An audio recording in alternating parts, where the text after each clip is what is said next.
Imagine a fighter jet screaming through the Arctic air, slicing through the frigid winds above Canada's vast, icy wilderness. Its silhouette is a symbol of national defense, but the engine roaring beneath its wings isn't American, it's British, a detail that hints at a much larger debate.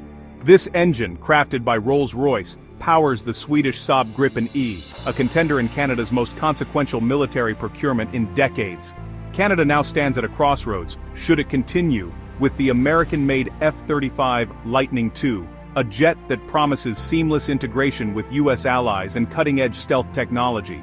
Or should it pivot to Sweden's Saab Gripen E, a fighter known for its adaptability, lower operating costs, and the promise of greater Canadian industry involvement? 16 F-35s have already touched down on Canadian soil, marking the beginning of a new era for the Royal Canadian Air Force. But the fate of the remaining 72 jets, out of a planned 88, remains hotly contested, with debates raging in military circles and political offices alike. This isn't just about choosing an aircraft, it's about defining Canada's future. Will the country deepen its integration with the US and NATO, or carve out a path toward greater strategic independence? The Royal Canadian Air Force is firmly against operating a mixed fleet, warning that juggling two types of advanced jets would create logistical chaos, complicate training, and send maintenance costs soaring. They argue for a single, unified fleet, favoring the F-35 for its proven compatibility with U.S. systems and joint operations. Yet, Ottawa's political leaders are keeping their options open, weighing the Gripen's industrial benefits and the potential for more Canadian jobs and technology transfer. Some even suggest a mixed fleet, despite the military's concerns, hoping to balance alliances and economic interests. Defense ministers argue that the right choice must carefully balance military capability, cost, industrial benefits, and the preservation of Canadian sovereignty. The decision will impact not just defense budgets, but also the future of Canada's aerospace industry, jobs, and technological innovation for decades to come. This split between military priorities and political ambitions has turned the fighter jet debate into a high-stakes national drama, watched closely by allies and rivals alike. The stakes, nothing less than the soul of Canada's Air Force, its industrial future, and the country's place on the world stage. The Gripen's game-changer, a new British-made Rolls-Royce EJ230 engine. This isn't just an upgrade, it's a strategic shift. The EJ230, derived from the Eurofighter Typhoon's engine, promises more power, better fuel efficiency, and reliability in Canada's harsh climate. Crucially, it makes the Gripen ITAR-free. No more U.S. export controls. Canada would gain full autonomy. No American vetoes, no supply chain threats, no operational restrictions. The Rolls-Royce engine is also designed for easy maintenance and rapid turnaround, perfect for Canada's vast remote regions. This isn't just a political win, it's an operational advantage. The Gripen, with its British heart, now aligns more closely with Canada's needs than ever before. The engine swap transforms the Gripen from an outsider to a serious contender.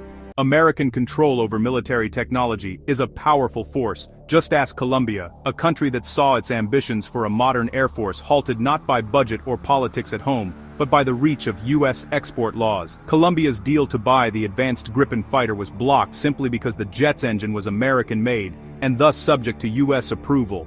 This is the reality of ITAR, the International Traffic in Arms Regulations.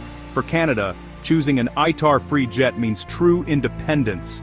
It means no U.S. veto over where, when, or how Canadian jets are deployed, upgraded, or even sold to trusted allies. It's about making decisions based on Canadian interests, not American permissions. The F-35, on the other hand, locks Canada into a U.S.-controlled maintenance and software ecosystem. There are real concerns about hidden kill switches, limited access to source code, and the risk that critical systems could be disabled or restricted at a moment's notice. With the Gripen, Saab offers Canada full access to the jet's source code and technology. This means Canadian engineers can modify, upgrade, and maintain the fleet entirely on their own terms, without having to ask for outside permission or wait for foreign approval. This is what technological sovereignty looks like. Canada would truly own its jets, with the freedom to adapt and innovate as threats evolve. The Gripen's ITAR-free status removes the risk of U.S. political interference, ensuring that Canadian defense policy is set in Ottawa, not Washington. Canada could tailor the jet systems to its unique geography and security needs, integrating homegrown technology and responding rapidly to new challenges. And, crucially, Canada could share technology and collaborate with partners freely, strengthening alliances without bureaucratic red tape. The F-35, by contrast, keeps Canada dependent on U.S. goodwill for everything from spare parts to software updates, making true autonomy impossible. The choice is clear: total control and flexibility with the Gripen, or continued reliance and vulnerability with the F-35. For a country that values sovereignty and self-reliance, the Gripen's ITAR-free offer is not just attractive, it's unprecedented, and perhaps essential for the future of Canadian defense. Saab's proposal isn't just about jets, it's about building them in Canada. With a potential Ukrainian order looming, Saab wants to set up a full Gripen assembly line in Canada, possibly including Rolls-Royce engine production in Montreal. This could create thousands of high-skilled jobs and inject billions into the economy. Unlike the F-35, where Canada is a junior partner, the Gripen deal offers a leading role and full tech transfer. Canada would regain sovereign capability in combat aircraft production for the first time in decades. This expertise could fuel future aerospace projects and national innovation. The Gripen deal is a rare chance to rebuild Canada's industrial base and secure long-term prosperity. It's more than a jet, it's an investment in Canada's future. The Gripen E is a 4.5-generation fighter, engineered for both efficiency and survival in some of the world's harshest environments. Born from Sweden's need to defend its vast, icy territory, the Gripen E is a machine that thrives where others might falter. Its advanced electronic warfare suite, exceptional agility, and rapid turnaround times make it a formidable opponent in any airspace. The Gripen systems are designed to detect, jam, and outmaneuver threats, giving pilots a critical edge in combat. Designed to operate from Sweden's dispersed road bases, the Gripen is perfectly suited for Canada's Arctic. It can launch from short, rough, or snow-covered runways, and even from makeshift airstrips deep in the wilderness, where support is minimal and conditions are extreme. The Gripen's high sortie rate means fewer jets can deliver more combat power, keeping more aircraft in the air and ready to respond at a moment's notice. This efficiency is crucial for defending vast, remote regions. Its low operating cost, 5 to 6 times less than the F-35, means more training, more flying, and more readiness. Pilots can spend more hours in the air, honing their skills, while maintenance crews keep jets mission-ready with less downtime. Over decades, these savings add up, freeing billions for other defense needs, whether it's investing in new technology, supporting personnel, or strengthening Canada's overall security infrastructure. The Gripen's ruggedness and flexibility make it ideal for Canada's unique geography, from the frozen tundra to remote northern outposts. It's a jet that can go where others can't, and keep flying when the weather turns brutal. It's not just about performance, it's about affordability, resilience, and the ability to adapt to whatever the North throws at it. The Gripen is built to be maintained in the field, even in freezing temperatures. For Canada, the Gripen isn't just another fighter jet, it's a solution built for the realities of the North, ready to defend the country's vast and challenging frontiers for decades to come.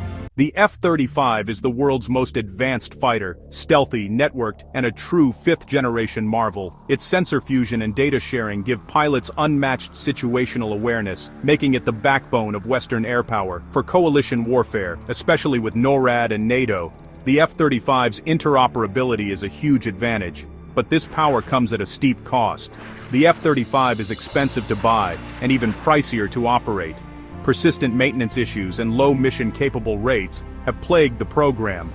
Canada risks ending up with a fleet it can't afford to fly often enough to stay sharp. The F-35 offers cutting-edge tech and allied integration, but at the price of high costs and dependency. The question: can Canada afford this level of power? The choice is stark: interoperability with the US and allies, or sovereignty and self-reliance. The F-35 means seamless integration, shared training, and a unified North American defense. Its advanced tech is seen as essential for survival against top-tier threats.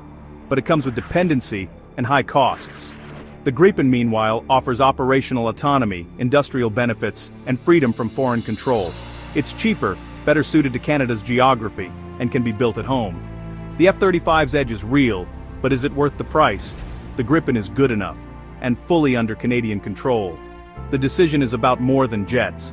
It's about what kind of country Canada wants to be. As 2026 unfolds, Canada faces a defining decision. The Rolls-Royce powered Gripen has changed the game, offering industrial revival and true autonomy. The F-35 brings unmatched tech and allied integration, but at high cost and dependency.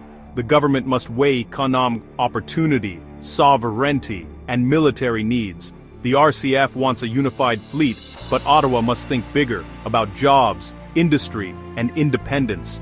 The choice will signal Canada's ambitions for decades junior partner or master of its own destiny. The sky is calling. What kind of wings will Canada choose for its future?